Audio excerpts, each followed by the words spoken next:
Did you know that kinky wellness is integral to your self-development? Hi, my name is Dana Shergill. I'm a kinky wellness coach and owner of The Partition, home of kinky wellness.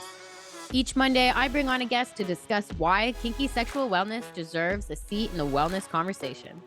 You can catch my solo shows on Wednesdays, but let's jump into it.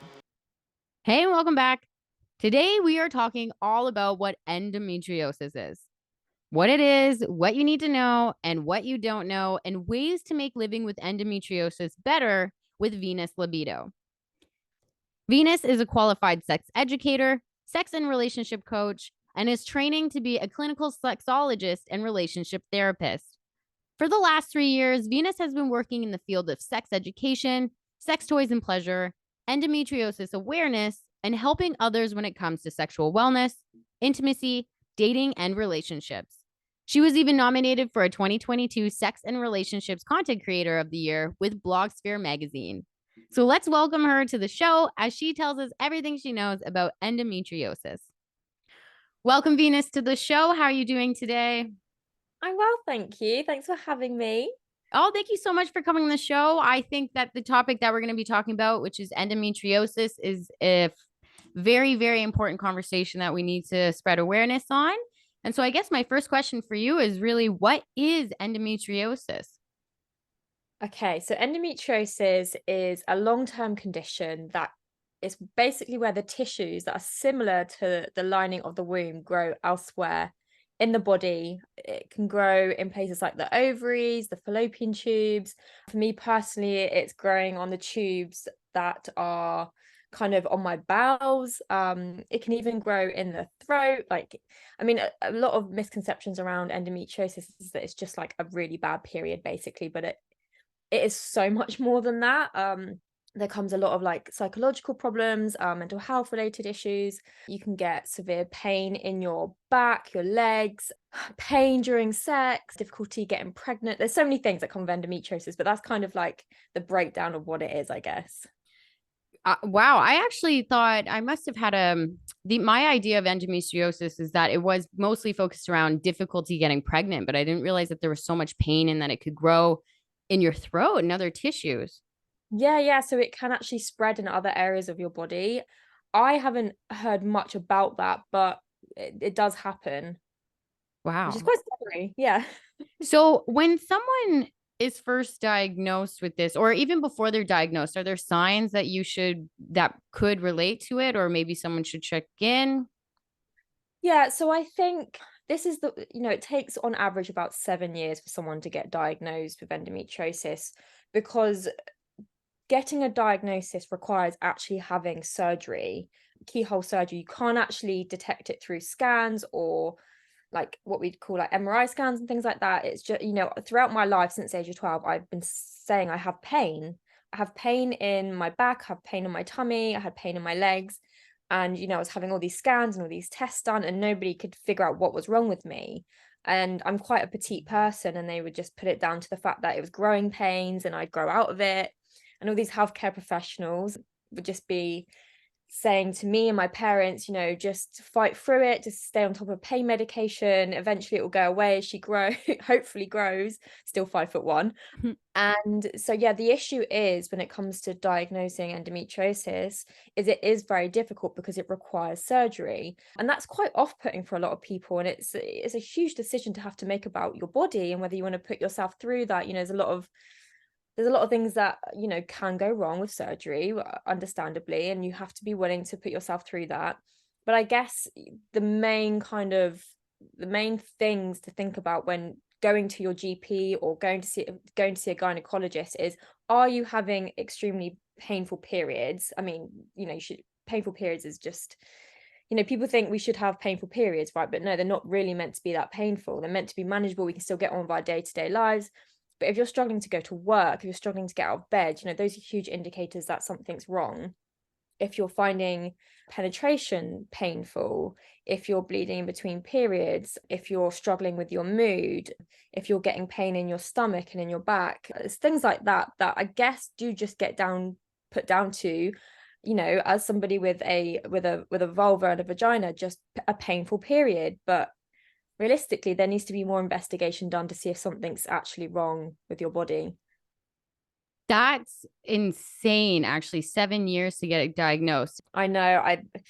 When I was told, so basically the way I found out that I had endometriosis was actually through like my own investigation and my own, I guess, education. So I went to a charity event that represents and supports the 5 gynae cancers, and there was a GP on the panel talking about endometriosis and talking about all the symptoms. It's like, oh, I've never heard of endometriosis before, but all of those things literally sound like what I've been going through since the age of 12. So I went to my GP and I said, I think I might have endometriosis. Could I please be referred to see a gynecologist? And actually, the doctor was like, oh, I don't think you have this. According to your notes over the years, I wouldn't recommend it being that. And I said, no, I would like to be put forward to see a gynecologist, please. I had to fight for that referral, which is something I always recommend to people who are going to their GP, because your pain does get swept under the carpet a lot, especially when it comes to periods. So fight for that referral and know that you are allowed to have that. That is your right. And especially here in the UK, like we have to go through our GPs to get those kinds of appointments unless you go privately. And so yeah, I went to a gynecologist and he like had a look at me and said, look, I think you need to be checked for endometriosis, but that does require surgery. And for a moment I was like, are you asking for my permission, or are you saying I should have it? It was almost like are you recommending it, or are you saying like I have? It was very odd. I'm trying to find a way to describe it, but it was almost like it's up to you whether you want this surgery or not. But then I said to myself, well, this is the last resort for figuring out what my pain is. So I'm so glad I went ahead with it, because I was diagnosed with endometriosis and it's completely changed the way I view my pain, my lifestyle choices. I'm now able to like better adapt everything in my life to suit me and my needs and my pain and to manage it better. And it's completely life-changing. Absolutely. Wow, that's phenomenal. Now, if there's someone that might be a little nervous about getting this surgery, is there something that you could walk them through or advice that you could give them or something that they should really take notice of while they're gearing up for this type of surgery? It's not as bad as it sounds. Keyhole surgery is a very surgery that's done all the time. While there's like a lot of risks, there's also a lot of positives, obviously, to finding out if something is there that needs treating. The recovery is very short. You just need to remember to take that time off. One thing I didn't realize was like, okay, I'm gonna be fine in like 2 weeks, but actually you probably need a lot longer. Just mentally prepare yourself, I guess, for like what your body's about to go through. And something that happens, and a lot of people talk about if you go watch YouTubes on people who've had the surgery, is they pump your stomach with gas, so they can expand it and have a better look. That is literally the only painful thing about the surgery afterwards, not the actual surgery itself. So I would say just prepare yourself for like lots of green tea, like mint teas, and like things to help get rid of the gas. That is the only painful thing that is unbearable, but it does pass. But the surgery itself is absolutely fine. Okay, wonderful. So, keyhole surgery, I guess I just don't know what that is. So, it's not necessarily, is it invasive or what is keyhole? What does that mean? Sorry. So keyhole for endometriosis means they'll make small incisions and they'll go in with a camera. So you honestly have like scars that are like 2 centimeters long, that do actually disappear for most people over time. And yeah, it's very invasive. Like it's not a huge surgery unless, they find other things wrong with you that they then need to do further surgery or there's any complications. But you can walk out the same day basically. Oh, okay, great. So, when it comes to endometriosis, have you found that there's a lot of misconceptions around it or living with it that you would like to clarify? Yeah, absolutely. So I guess the first one would be that endometriosis isn't always painful. Not everyone with endometriosis experiences pain. So, if you are having other symptoms that are related to what might be endometriosis, just to consider that. For some people, it can be excruciating, and then some people you can, live a normal life and pain doesn't affect you. It's not, I guess the biggest one, it's not just a painful period.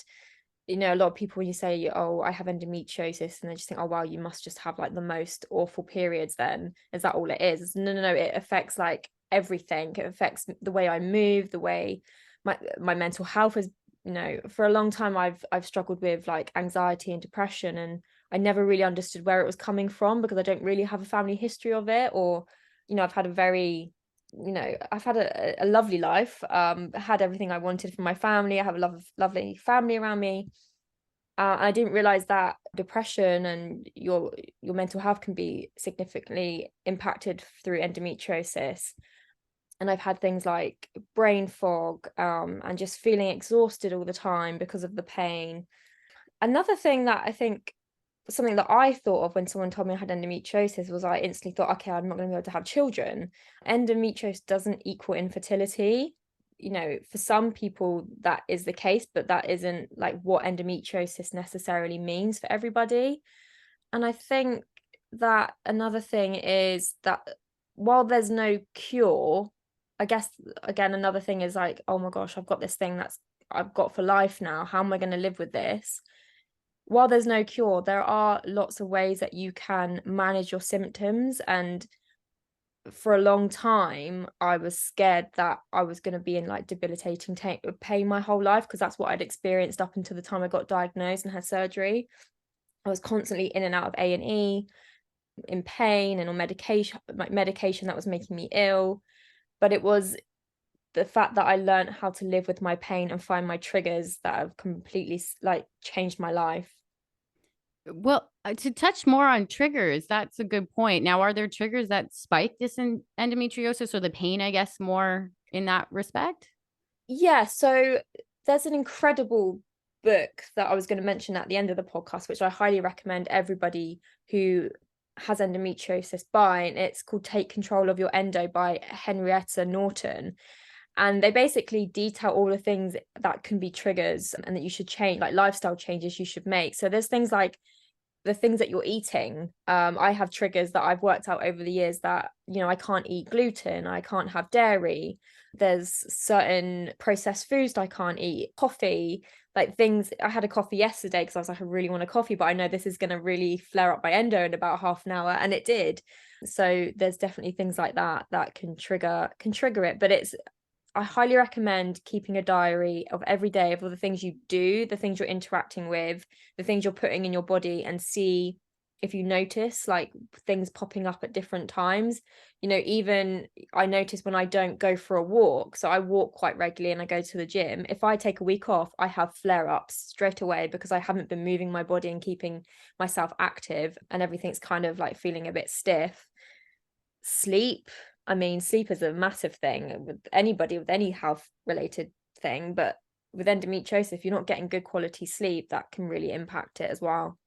Well, these are great things to help manage the pain. Absolutely. Are there maybe holistic remedies that you could suggest as someone at home, or is that something that you can do with this? Yeah, I mean, absolutely. Again, go back and buy that book. It's incredible. There's lots of holistic ways to help with your endometriosis in terms of like recipes and foods to cut out, supplements. Big fan on like taking vitamins, vitamins B, C's, all of those things have really helped me. Massages. It's so simple, but just going for regular massages on my back have really helped to like relax my body.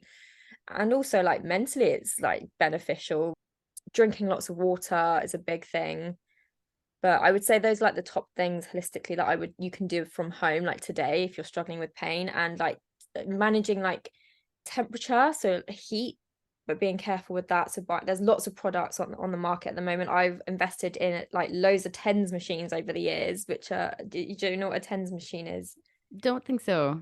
So it's like a device that you can stick on your skin, and it sends like little vibrations through the nerves to help relax the muscles. Oh, That's a wow. lifesaver. So anyone that has endo and really struggles with pain, buy a TENS machine. That's exciting. I actually will, if you have any products that could work, I would gladly put the link in so people can just check it Yeah, out for themselves. But absolutely. I will. those were really insightful about managing those things. Now, are there things that people can do to reclaim their confidence and their self esteem with endometriosis?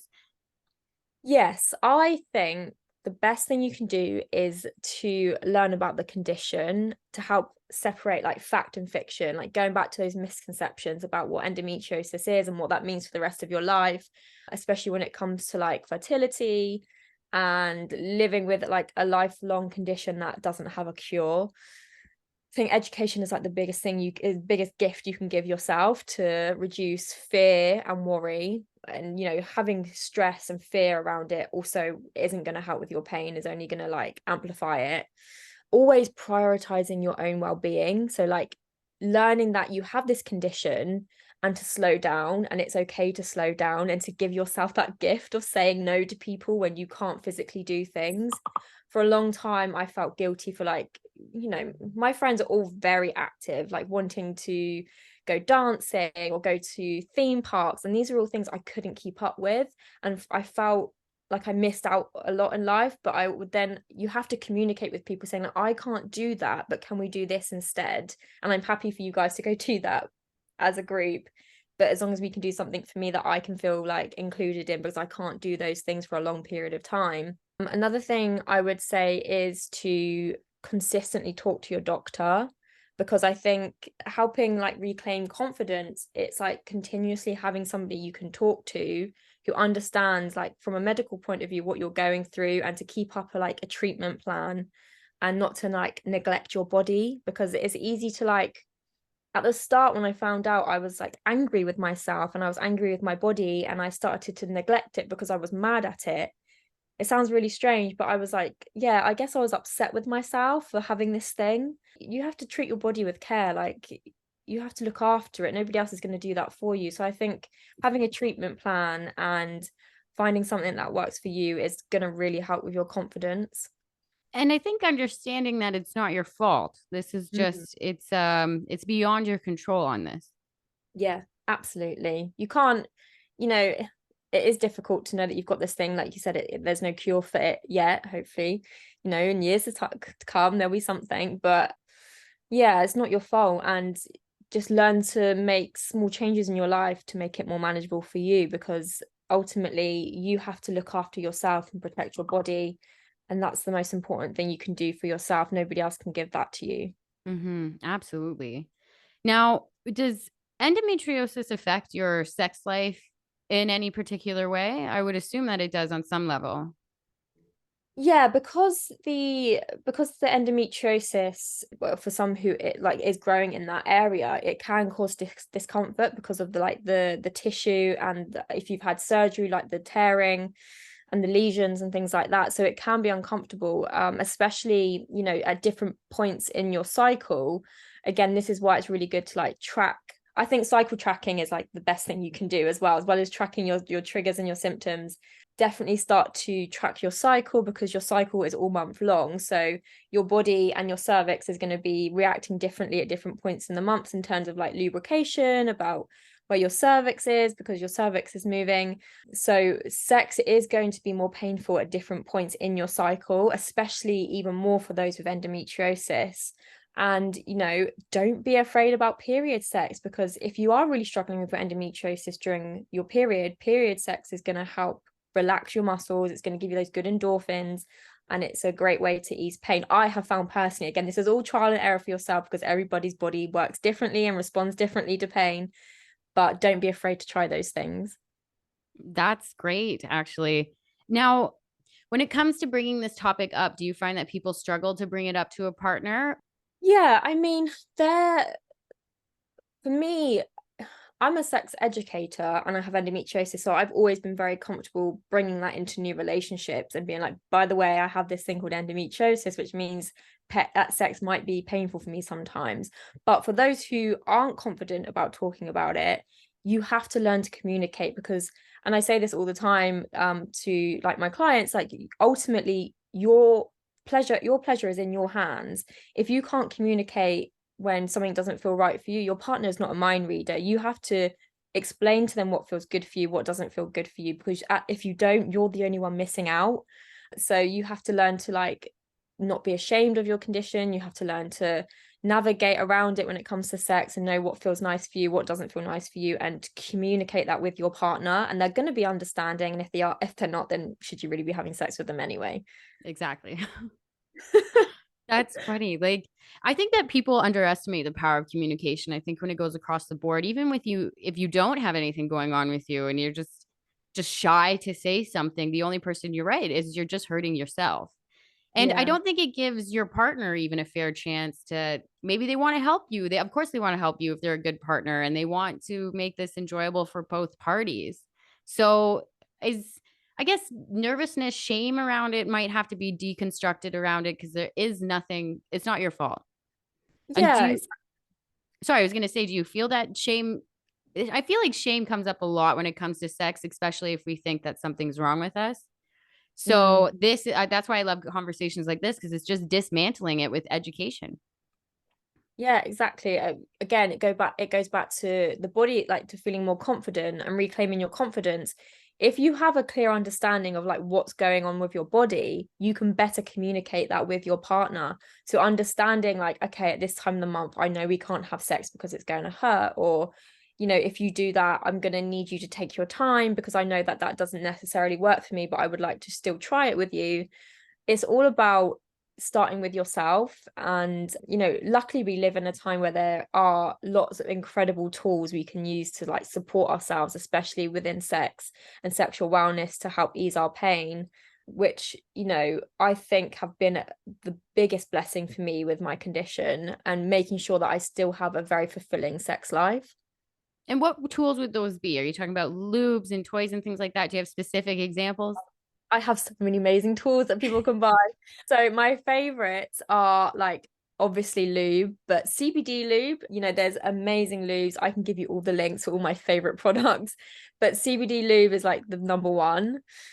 And then a sex pillow. Like people don't think about positions. So, experiment with how your body feels in different ways and different positions with your partner, because angles are like, you could be hitting something that doesn't feel right for you, but change it up and then it might feel nice in a different way.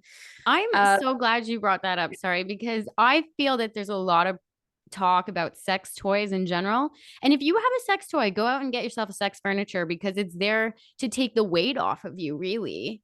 yeah, And it's comforting.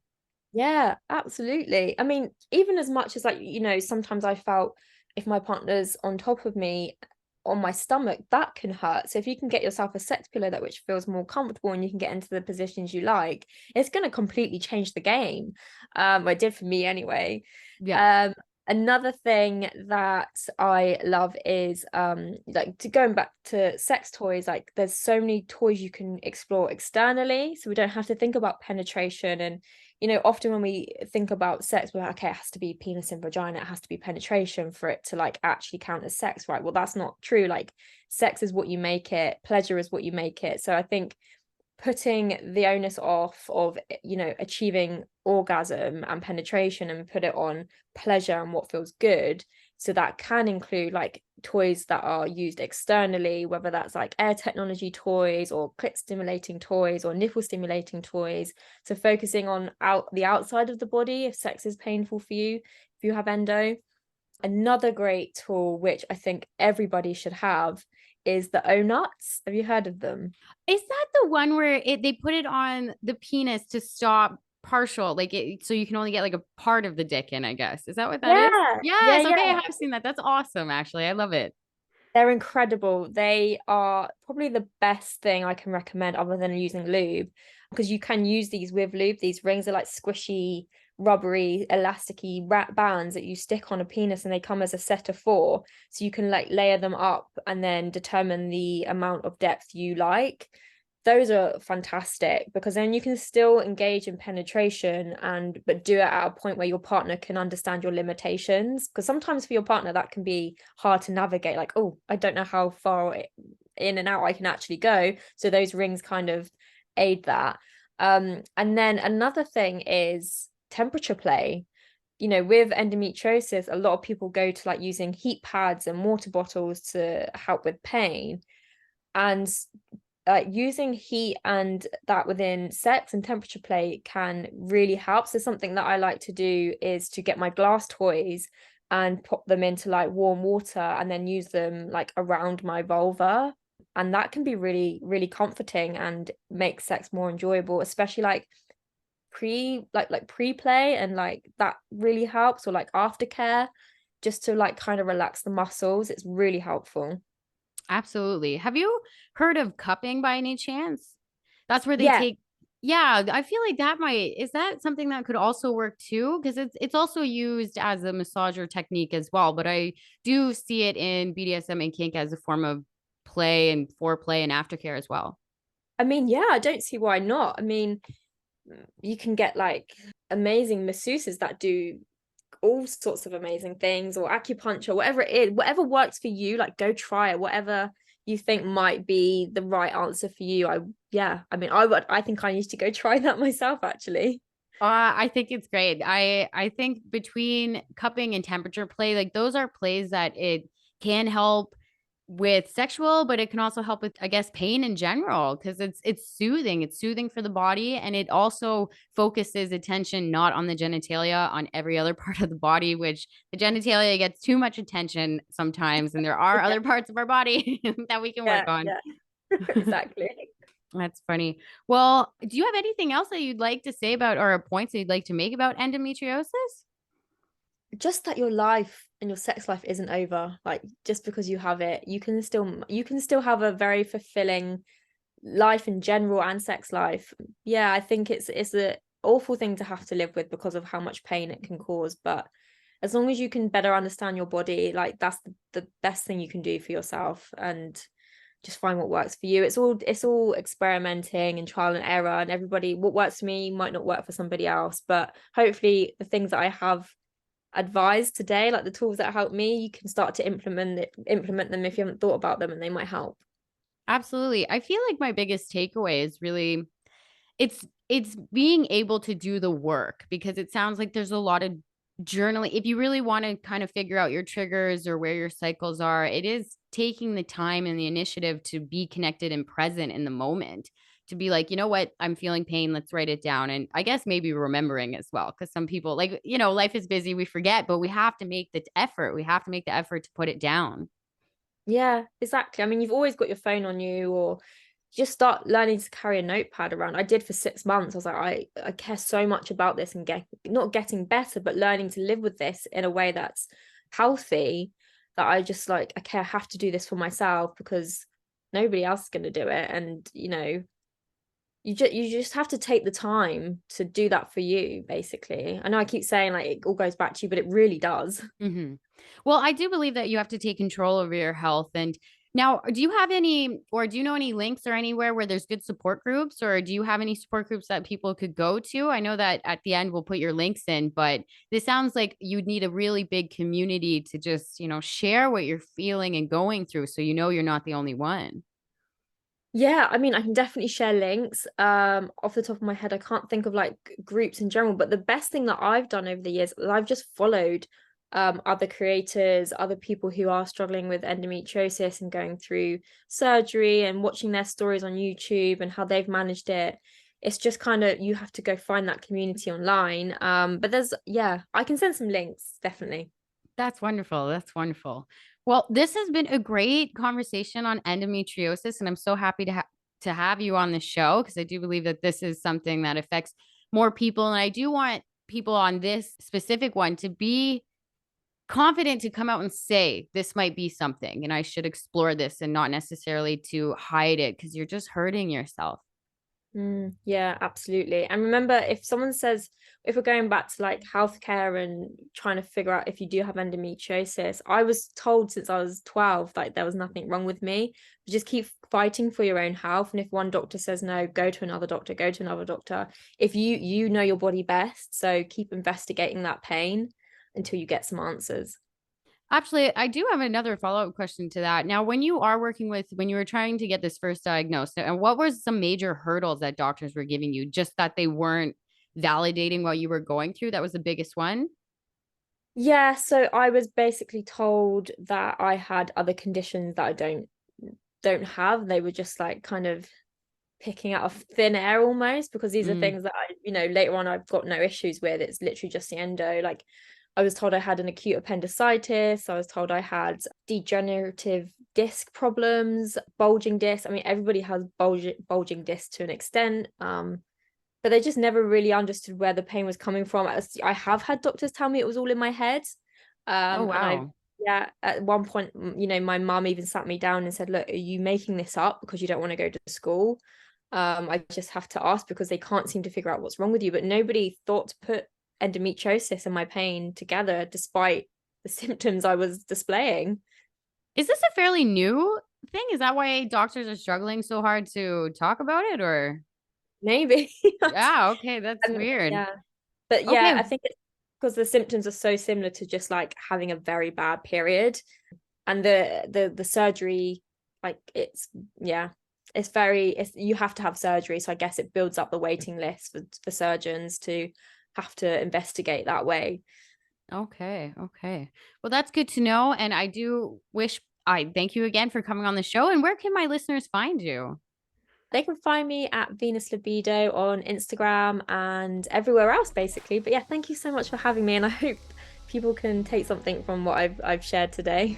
Oh, I definitely think they will, because I definitely have taken a lot away from this. So, for our listeners, I will be back next week. And as always, make sure to stay kinky.